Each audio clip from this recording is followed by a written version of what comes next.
আজ আন্তর্জাতিক মাতৃভাষা দিবস। রক্তে রাঙানো সেই 21শে ফেব্রুয়ারি 1952 সালে ঢাকায় বাংলাকে রাষ্ট্রভাষা করার দাবিতে গুলিতে নিহত হয়েছিলেন বহু তরুণ প্রজন্ম। সেই দিনটিকে মনে রেখে আজকের এই মাতৃভাষা দিবস পালিত হয়। পরে ইউনেস্কোর তরফেও এই দিনটিকে আন্তর্জাতিক মাতৃভাষা দিবস হিসাবে স্বীকৃতি দেওয়া হয়। জলপাইগুড়িতেও আজকে দিনটিকে যথাযোগ্য মর্যাদার সঙ্গে পালন করা হচ্ছে। জলপাইগুড়িতে মাতৃভাষার মর্যাদা রক্ষার অঙ্গীকার নিয়ে শনিবার আন্তর্জাতিক মাতৃভাষা দিবস পালন করা হলো। জেলা প্রশাসনের উদ্যোগে আর্য নাট্য সমাজে আয়োজিত অনুষ্ঠানে যোগ দেন মহকুমা শাসক ও শহরের বিশিষ্টজনেরা। 1952 সালে বাংলাকে রাষ্ট্রভাষা করার দাবি নিয়ে ঢাকায় শহীদদের স্মরণে অনুষ্ঠিত এই দিবসের অনুষ্ঠানটি সাজানো হয়েছিল গান, আবৃত্তি ও বক্তৃতায়। শিল্পীরা ধ্রুপদী বাংলা ভাষার গৌরব তুলে ধরেন এবং সব ভাষার মর্যাদা রক্ষা করার গুরুত্ব স্মরণ করার আমরে বাংলা ভাষার তাৎপর্য ব্যাখ্যা করে সবাইকে বাংলা ভাষাকে স্বমহিমায় এগিয়ে নেবার অঙ্গীকার করতে উৎসাহিত করা হয়। Bureau report, জজবাত 24 Bangla. 21শে ফেব্রুয়ারি 1952-তে আমাদের তদানীন্তন পূর্ব পাকিস্তানের রাজধানী ঢাকাতে একটা নারকীয় হত্যাকাণ্ড সংঘটিত হয়েছিল। যারা বাংলা ভাষা নিয়ে লড়াই করছিলেন সেই ভাষা সংগ্রামীদের ওপরে। সেই ঘটনাকে স্মরণে রেখে রাষ্ট্রপুঞ্জের ইউনেস্কো তারা আজকের দিনটিকে আন্তর্জাতিক মাতৃভাষা দিবসের স্বীকৃতি দিয়েছে। পশ্চিমবঙ্গ সরকার বাংলা ভাষা, বাঙালির ভাষা এবং বাংলায় বসবাসকারী সমস্ত ভাষা, রাজবংশী ভাষা, কামতাপুরী ভাষা, কুড়মালি ভাষা, যে কোনো ধরনের ভাষা, এমনকি হিন্দি বা অন্যান্য ভাষাগুলোকেও বিভিন্ন সময় সংস্কৃত করেছেন, একাডেমি প্রতিষ্ঠা করেছেন এবং সেই ভাষাগুলো এবং সংস্কৃতিকে চর্চা এবং চর্চা করবার নিরন্তর প্রয়াস পশ্চিমবঙ্গ সরকার তথা মাননীয় মুখ্যমন্ত্রী করেছেন। কিছুদিন আগে তারই প্রয়াসে, তারই উদ্যোগে ভারত সরকার বাংলা ভাষাকে ধ্রুপদী ভাষার মর্যাদা দিয়েছে। সুতরাং আজকের দিনে দাঁড়িয়ে আমাদের সেই সংস্কৃতি এবং ভাষাকে এবং ভাষা শহীদদের স্মরণ করবার এক অত্যন্ত পবিত্র দিন, পবিত্র মুহূর্ত, যাতে আমরা বাঙালি হিসেবে নিজেদেরকে, নিজের উত্তরাধিকারকে স্মরণে রাখতে পারি। এখন যে একটা মিক্স কালচার তৈরি হয়ে গেছে, সেদিক থেকে দিনটি পালন করলে কোন দিক থেকে উপকার হতে পারে? দেখুন, অবশ্যই সমস্ত ক্ষেত্রেই সংস্কৃতির এবং সংস্কৃতিগতভাবে যে চর্চাগুলো আছে এগুলো পালনীয়।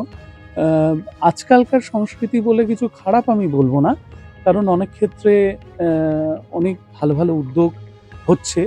আমার মনে হয় 21শে ফেব্রুয়ারি পালনের মধ্য দিয়ে আমরা যে যার নিজের মাতৃভাষার গৌরবকে আমরা স্মরণে রাখতে পারি। আজ 21শে ফেব্রুয়ারি বিভাগীয় নির্দেশনা অনুসারে আজ আমরা সমবেত হয়েছি এই রবীন্দ্র ভবন প্রাঙ্গণে। আজ আমরা আন্তর্জাতিক মাতৃভাষা দিবস পালন করছি। আমাদের মনের ভাষা, প্রাণের ভাষা, আমাদের হৃদস্পন্দন এই বাংলা ভাষা। আজ বাংলা ভাষাকে নিয়ে আজ আমরা অনেকভাবে এই ভাষাকে আজকে আমরা উদযাপন করব। আজ আবৃত্তি থেকে শুরু করে গান, গীতিআলেখ্য এর সংমিশ্রণে আজকে আমাদের এই অভিনব প্রয়াস যেন একটা খুব ভালো মাত্রা পায়, সেই আমাদের প্রচেষ্টা চলছে। আর বলা বাহুল্য, জলপাইগুড়ির অনেক সংস্কৃতি মনস্কা মানুষজন এসেছেন এবং তাদের সহচর্যে আজকের দিনটি সুন্দর হয়ে উঠুক, এটাই কাম্য।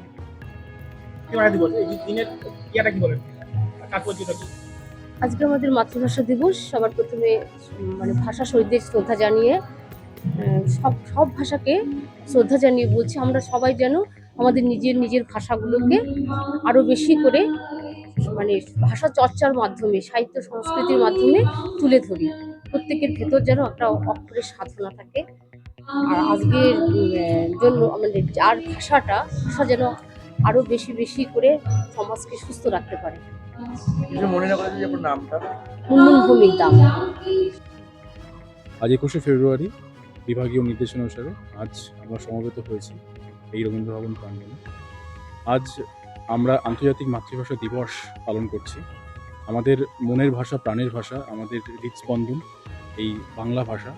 আজ বাংলা ভাষাকে নিয়ে আজ আমরা অনেকভাবে এই ভাষাকে আজকে আমরা উদযাপন করব। আজ আবৃত্তি থেকে শুরু করে গান, গীতিআলেখ্য এর সংমিশ্রণে আজকে আমাদের এই অভিনব প্রয়াস যেন একটা খুব ভালো মাত্রা পাই, সেই আমাদের প্রচেষ্টা চলছে। আর বলা বাহুল্য, জলপাইগুড়ির অনেক সংস্কৃতি মনস্কা মানুষজন এসেছেন এবং তাদের সহচর্যে আজকের দিনটি সুন্দর হয়ে উঠুক, এটাই কামনা। তারা নেমেছিলেন পথে এবং তদানীন্তন পূর্ব পাকিস্তান এবং বর্তমান বাংলাদেশের রাজধানী ঢাকায়, সেখানে ঢাকা মেডিকেল কলেজের সামনে একটি গুলি চালনার ঘটনা ঘটে, যেটি মূলত ভাষা আন্দোলনকারীদের ওপরেই সেই ঘৃণ্য অপরাধ সংঘটিত হয়েছিল। আন্তর্জাতিক মাতৃভাষা দিবস 21শে ফেব্রুয়ারি জলপাইগুড়ি জেলা তথ্য সংস্কৃতি দপ্তরের আয়োজনে আমরা জলপাইগুড়ি ঐতিহ্যশালী ভবন রবীন্দ্র ভবনে একত্রিত হয়েছি। অনেকে বসে রয়েছে, এই বয়স থেকে আমরা এই দিনটিতে ওই প্রভাত ফেরি মাধ্যমে উদযাপন করে এসেছি। সবসময় 21শে ফেব্রুয়ারির সঙ্গে একটা নারীর টান অনুভব করি। কিছু কথা আমার মনে হয় খুব প্রাসঙ্গিক এবং এগুলো স্মর্তব্য, বিশেষত এই ধরনের অনুষ্ঠানে। ভাষার ভেদাভেদ নয়, বরং নিজের মাতৃভাষার মর্যাদা গৌরব রক্ষাই হোক বাঙালির অঙ্গীকার। ক্যামেরায় ঋষি চক্রবর্তীর সঙ্গে তিতাস পাল, জজবা 24 বাংলা, জলপাইগুড়ি।